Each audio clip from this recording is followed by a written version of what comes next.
জয় জয় কৃষ্ণ কৃপাময় মহেশ্বর যার আজ্ঞাহীরে বহে ব্রহ্মা হরি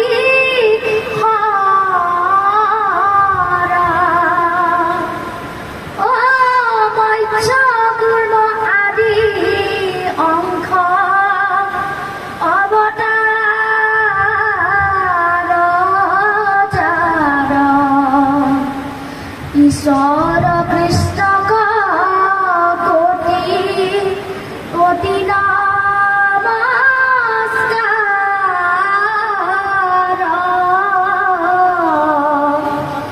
ঈশ্বর কৃষ্ণ কোটি কোটি নমস্কার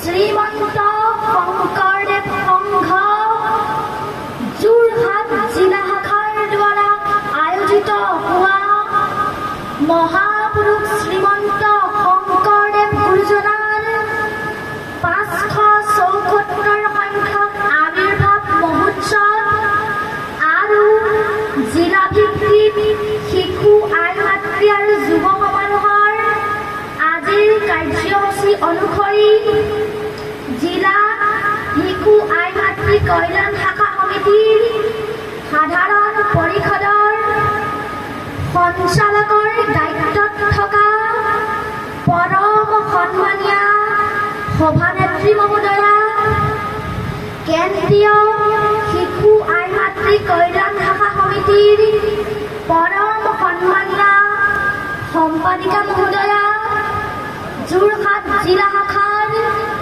মহামান্য সভাপতি আৰু পৰম সন্মানীয় সম্পাদক প্ৰভুজনা, নিৰ্দিষ্ট বক্তা, বিশিষ্ট অতিথি আই সমস্ত, এই মহান অনুষ্ঠানভাগি আয়োজন কৰিবলৈ লোৱা আদৰণি সমিতিৰ সভাপতি সম্পাদককে ধৰি সমূহ বিষয়ববীয়া সমস্ত বিভিন্ন উপসমিতিসমূহৰ সভাপতি সম্পাদক প্ৰমুখ্যে সমূহ বিষয়ববীয়া সমস্ত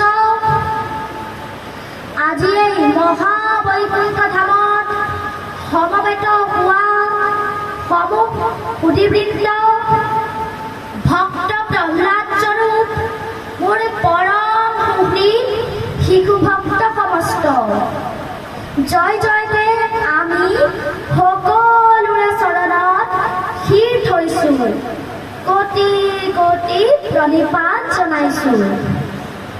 আপোনাসৱে অত্যন্ত মৰমেৰে দিয়া এই দায়িত্বভাৰ পালন কৰিবলৈ আগবাঢ়িছোঁ। হ'ব পৰা সকলো দুখাদুখৰ মৰিখন বিচাৰি আগন্তুক ভাৱে পুনৰ সেৱা জনাইছোঁ। কৃষ্ণ প্ৰভু সমস্ত আই সমস্ত আপোনাক সৰ্বজন পীড়িত যে ঈশ্বৰ সাধনা যাক ভকতি বুলি কোৱা হয়, ভকতি নবিধ এৰা শ্ৰৱণ কীৰ্তন স্মৰণ বিষ্ণুৰ অৰ্চন পদ সেৱন দাস্য সখিত বন্দন বিষ্ণুত কৰিব দেহা অৰ্পণ। ভকতি যদিও নবিধ, তাৰ ভিতৰত শ্ৰৱণ কীৰ্তনহে শ্ৰেষ্ঠ বুলি পোৱা যায়। এ ৰাম যদ্যপি ভকতি নৱবিধ মাধৱৰ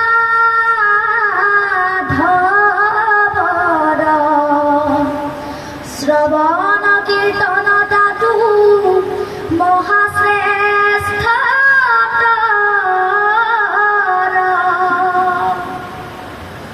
শ্ৰৱণ মানে হ'ল শুনা আৰু কীৰ্তন মানে হ'ল গোৱা অৰ্থাৎ শ্ৰৱণ হ'ল ই 1 নম্বৰ ভকতি কীৰ্তন হ'ল 2 নম্বৰ অৰ্থাৎ আমি যে মঞ্চত বহি থকা যিসকল বক্তা ঈশ্বৰৰ দৃষ্টিত আমি 2 নম্বৰ ভকতিটোহে সাধন কৰিছোঁ আপোনাসৱে একান্তভাৱে কৃষ্ণ কথা শুনিবলৈ আসনত বহি আছে ঈশ্বৰৰ দৃষ্টিত আপোনাসৱে 1 নম্বৰ ভকতিটো সাধন কৰিছে ঈশ্বৰৰ দৃষ্টিত আপোনাসৱে আমাতকৈ বেছি আৰু আগতেই শ্ৰদ্ধাৰ পাত্ৰ হ'ব তাৰ এটি সৰু উদাহৰণ দাঙি ধৰিছোঁ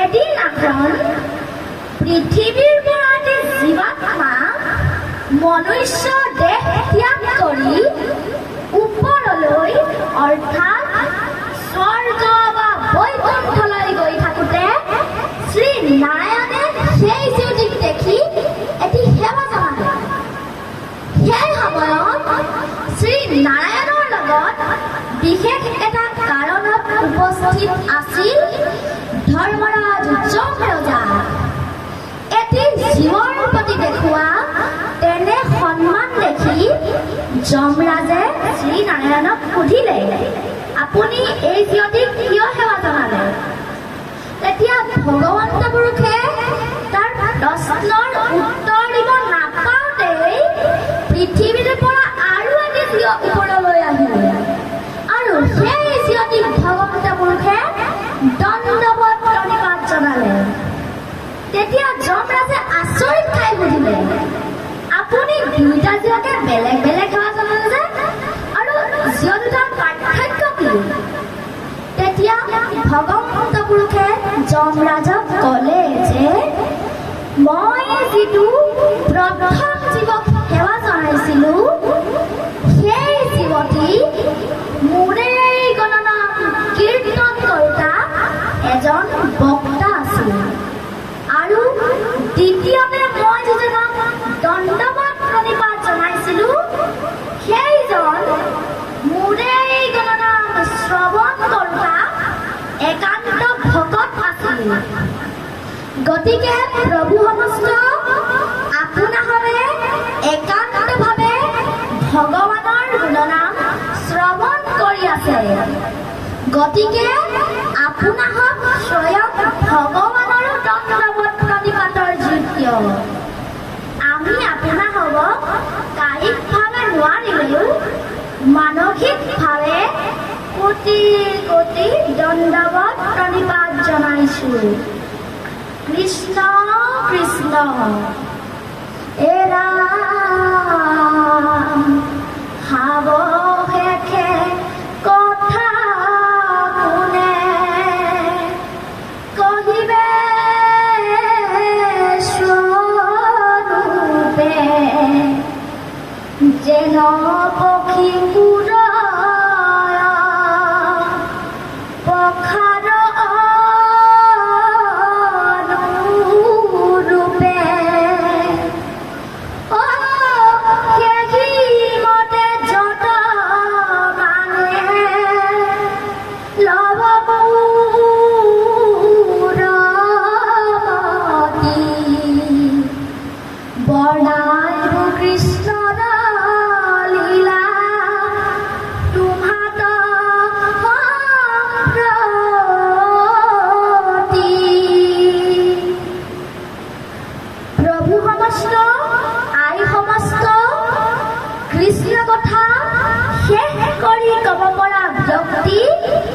আগতেও নাছিল বৰ্তমানো নাই আৰু আগলৈও নোলায় কিয়নো শৰীৰ যেনেকৈ অনন্ত শৰীৰ কথাও অনন্ত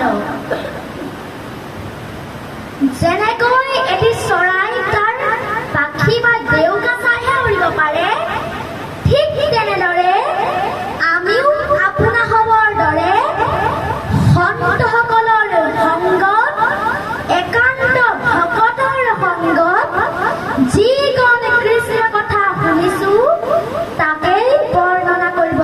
কৰিছো। প্ৰভু সমস্ত, আই সমস্ত, সময়ে সময়ে পৃথিৱীত কিছুমান দুষ্ট দৈত্যৰ আবিৰ্ভাৱ ঘটে আৰু সেই দুষ্ট দৈত্যসমূহে গোটেই জগতখনক অশান্ত কৰি তোলে। বিশেষভাৱে সন্তসকলে শান্তিৰে জীয়াই থাকিব নোৱাৰে। এই দেখি দ্বাপৰ যুগৰ শেষৰ ফালে পৃথিৱী মাতৃ, যাক আমি বসুমতী বুলি কওঁ, ধৰিত্ৰী বা ধৰণী বুলি কওঁ, পৃথিৱী মাতৃয়ে ব্ৰহ্মাক স্তুতি কৰিলে যে হে ব্ৰহ্মাদেৱ, মোৰ পৃথিৱীত দুষ্ট দৈত্যৰ আবিৰ্ভাৱ ঘটিছে। ব্ৰহ্মাই বসুমতীৰ প্ৰাৰ্থনা শুনি ঈশ্বৰ পুৰুষক প্ৰাৰ্থনা কৰিলে, প্ৰভু, তোমাৰ আজ্ঞামতে মই সৃষ্টি কাৰ্য কৰিছো যদিও তাৰ কিছুমান দুষ্ট দৈত্যলৈ ৰূপান্তৰ হৈছে আৰু গোটেই জগতখনক অশান্ত কৰি তুলিছে।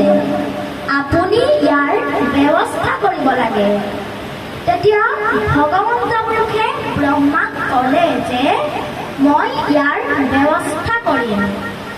এই বুলি ভগৱান কৃষ্ণই বা ঈশ্বৰ নাৰায়ণে পৰম পুৰুষে পৃথিৱীত দৈৱকীৰ গৰ্ভত বসুদেৱৰ ঔৰসত পূৰ্ণ অৱতাৰ কৃষ্ণ ৰূপে পৃথিৱীত জন্ম হ'ল। ই প্ৰায় দ্বাপৰ যুগৰ শেষৰ ফালে। এৰা ব্ৰহ্মাই পাঠিলা পৃথিৱীৰ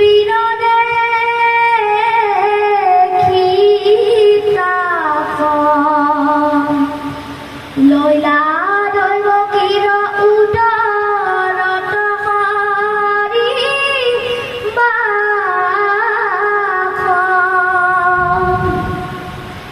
এই যে ভগৱান কৃষ্ণৰ আবিৰ্ভাৱ হ'ল, এই আবিৰ্ভাৱৰ মূল তিনিটা কাৰণ বুলি কৈছে।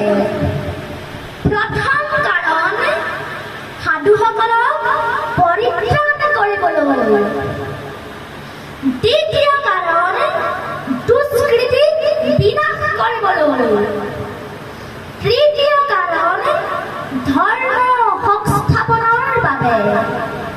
এই যে ভগৱান কৃষ্ণৰ যে আবিৰ্ভাৱ হ'ল বা অৱতাৰ ধাৰণ কৰিলে, আজিলৈকে কিমানবাৰ অৱতাৰ ধাৰণ কৰিছে কাৰোৰে ওচৰত তাৰ হিচাপ নাই। আনকি মহাপুৰুষ শ্ৰীমন্ত শংকৰদেৱে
পৃথিৱীৰ ভাৰ অন্তৰ্জাতি পতিতৰ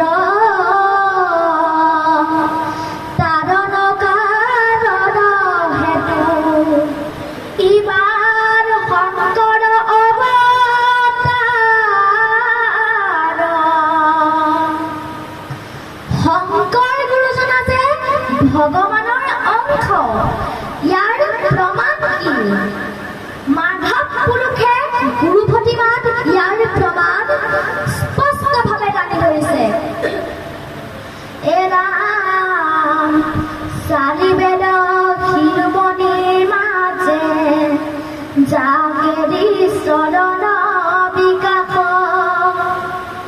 কুহি দেৱক কয়লি কলিকো শংকৰ দেৱ পৰকাশ চাৰি বেদৰ শিৰোমণি হ'ল ভাগৱত শাস্ত্ৰ এই ভাগৱত শাস্ত্ৰত কৃষ্ণৰ চৰণ প্ৰকাশিত হৈছে আৰু সেইজন কৃষ্ণই কলিত শংকৰ ৰূপে প্ৰকাশ পাইছে প্ৰভু সমস্ত শংকৰ গুৰুজনৰ বিষয়ে কেতিয়া জন্ম হৈছিল কোনে ডাঙৰ দীঘল কৰিছিল ক'ত শিক্ষা গ্ৰহণ কৰিছিল কি কি ৰচনা কৰিছিল এইবিলাক ক'বৰ প্ৰয়োজন বোধ কৰা নাই আমি যদি প্ৰশ্ন কৰোঁ শংকৰদেৱনো কি আছিল আৰু আমাক গুৰুজনে কি দি থৈ গ'ল এই প্ৰশ্নটো যদি আমি নিজকে ওলোটাকৈ সুধি চাওঁ যে শংকৰদেৱনো কি নাছিল আৰু আমাক গুৰুজনে কি দি থৈ গ'ল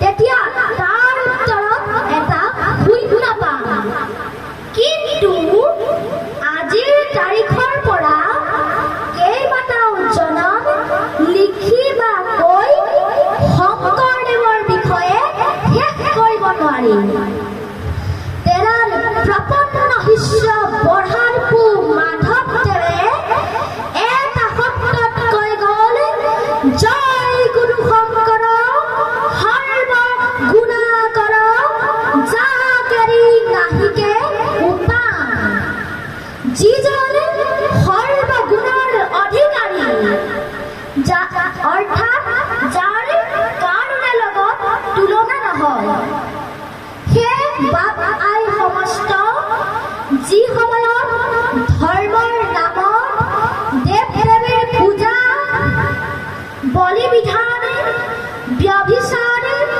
অনাচাৰ অবিচাৰে জনমানসক পংগু কৰি তুলিছিল সেই সময়ত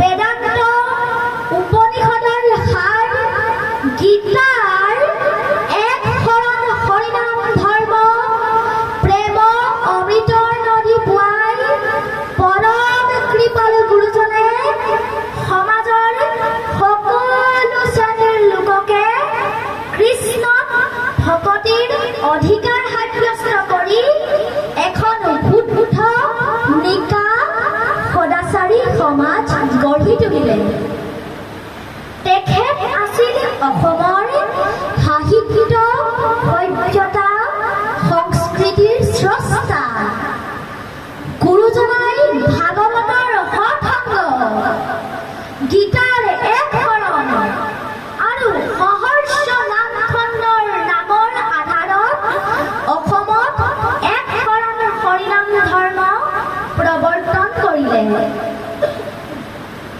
এই এক শৰণৰ অৰ্থ হ'ল এজন দেৱতাত শৰণ লোৱা বা আশ্ৰয় লোৱা যিজন সৰ্বশক্তিমান নিৰাকাৰ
দিকো নচাইবা গৃহুণ পখিবা ভক্তি হৈ অভ্যভিচাৰ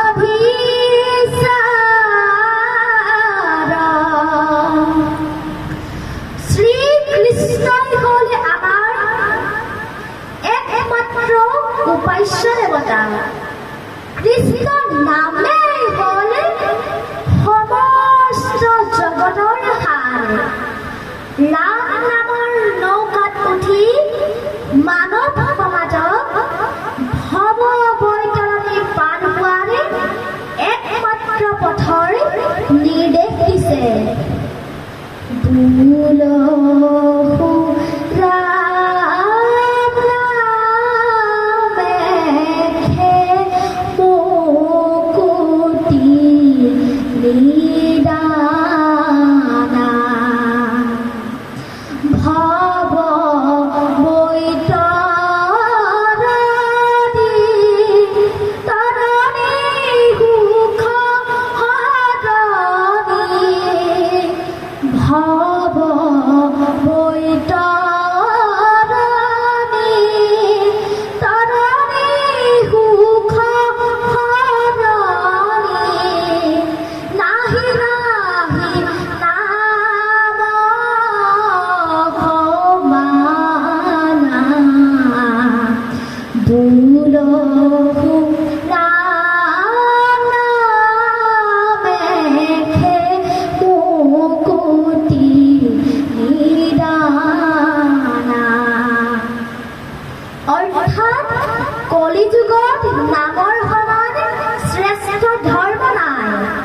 প্ৰভু সমস্ত গুৰুজনাই আকৌ কৈছে, দেৱতাক তীৰ্থটো কৰি ভকতেহে বৰ, ভকতক ভজিলে গুচে কৰ্মজৰ। এই সমস্তখানি কথা আমাক চিনাকি কৰি দিয়া ব্যক্তিজন হ'ল মহাপুৰুষ শ্ৰীমন্ত শংকৰদেৱ। সেইবাবে তেখেত আমাৰ পৰম গুৰু। কিন্তু মাধৱদেৱে আমাক এটা সিদ্ধান্ত দিছে। কি সিদ্ধান্ত? হে ৰাম শ্ৰীমন্ত শংকৰ হৰি ভকতৰ জানা যেন কল্পতৰু তাহান্ত বিনাই নাই নাই নাই আমাৰ পৰম গুৰু ৰাম তাহান্ত বিনাই নাই নাই নাই আমাৰ পৰম গুৰু।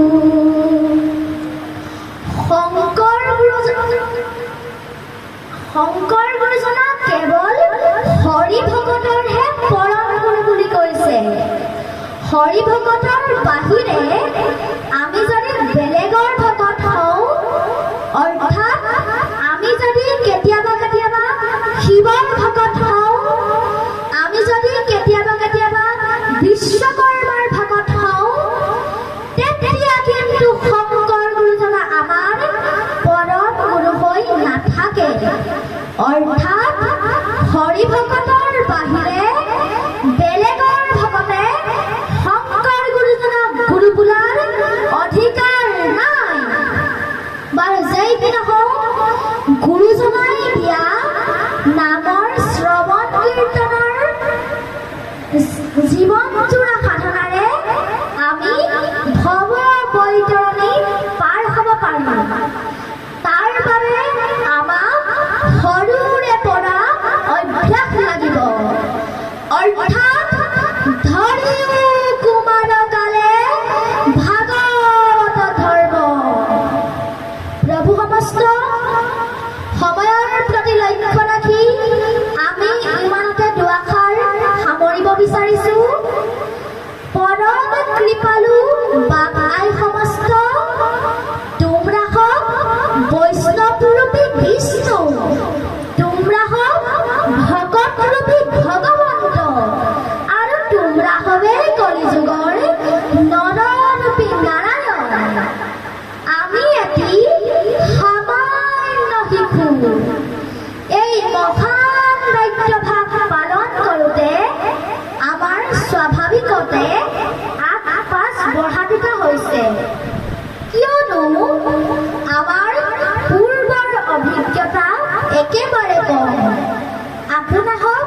মহামহন্তই নিজ গুণে ক্ষমা কৰিব।